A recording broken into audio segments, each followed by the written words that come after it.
In the busy streets of Surulere, Lagos, where yellow buses screamed and hawkers fought for attention, Amaka Anwoye learned how to keep secrets. She was 23, a tailoring apprentice with dreams bigger than her rented single room. That was where Damilola Adebayo came in.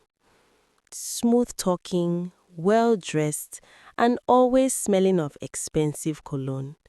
He worked at a logistics firm in Victoria Island. He told Amaka their love had to be hidden because his family was complicated. At first, she believed him. After all, he called her every night, sent small money, and whispered promises that made her heart dance. Anyone who warned her, he insulted quietly, calling them bitter village people who hated to see happiness. But love that hides too much often hides danger. Damilola never walked with her openly in Lagos. No pictures, no introductions. When she asked questions, he snapped, calling her needy and dramatic. Still, Amaka stayed. Then, one rainy evening after work, nausea hit her hard. The hospital in Yaba confirmed what fear already whispered. She was pregnant. When she told Damilola, his face changed. The sweet man disappeared, replaced by a cold stranger calculating his next move. If you're enjoying this story, please like and subscribe to the channel. Drop a comment telling us where you're watching from. London, California, Jamaica, Trinidad, New York, Florida, Atlanta, Nigeria, or South Africa. We love knowing our family worldwide, and we'll be giving special shoutouts to the first 3 comments.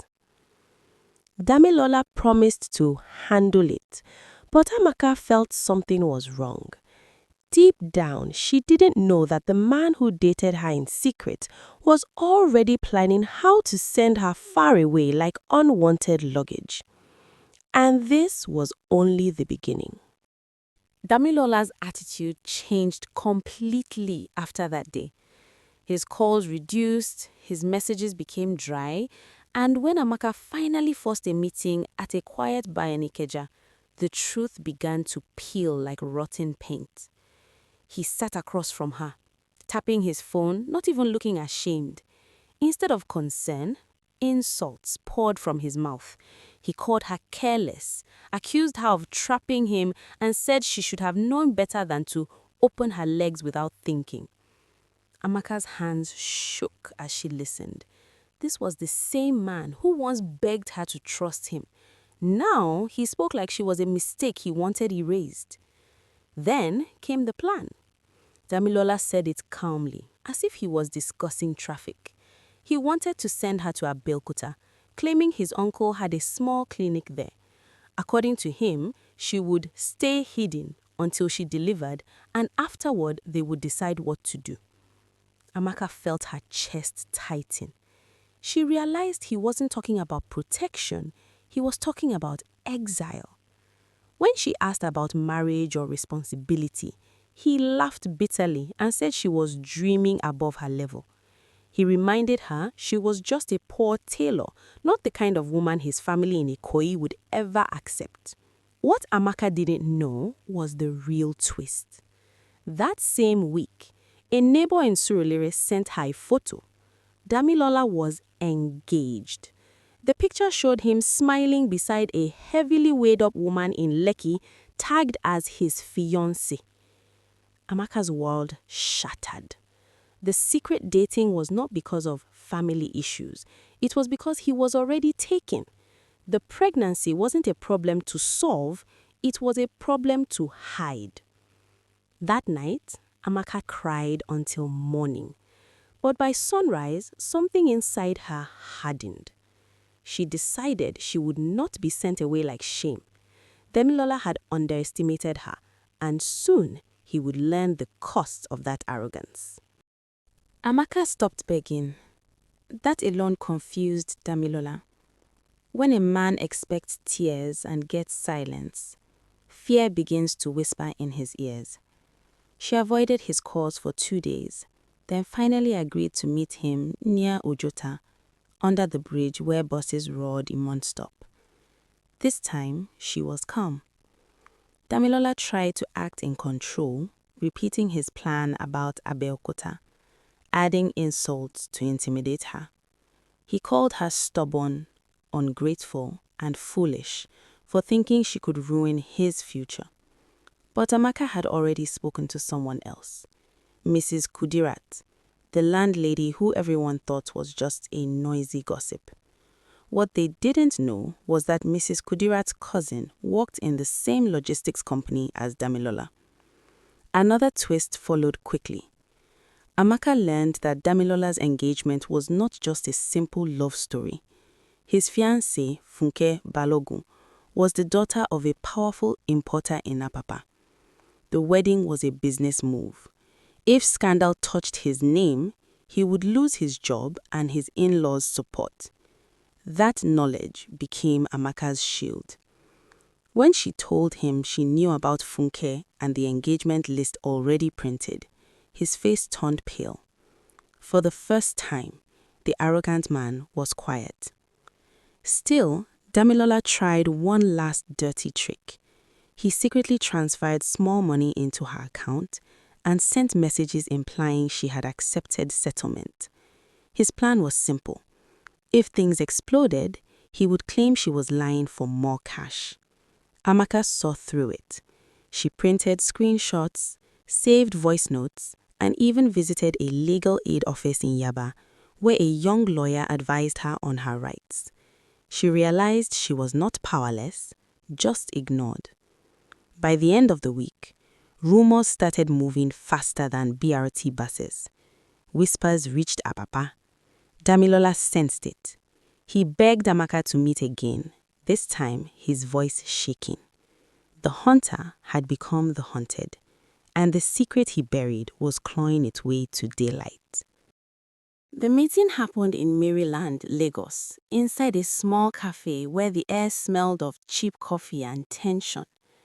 Damilola arrived sweating despite the air conditioner. The confidence that once made him insult Amaka like trash was gone. He tried to smile, calling her my dear, as if he hadn't treated her like a disposable mistake weeks earlier. Amaka didn't return the smile.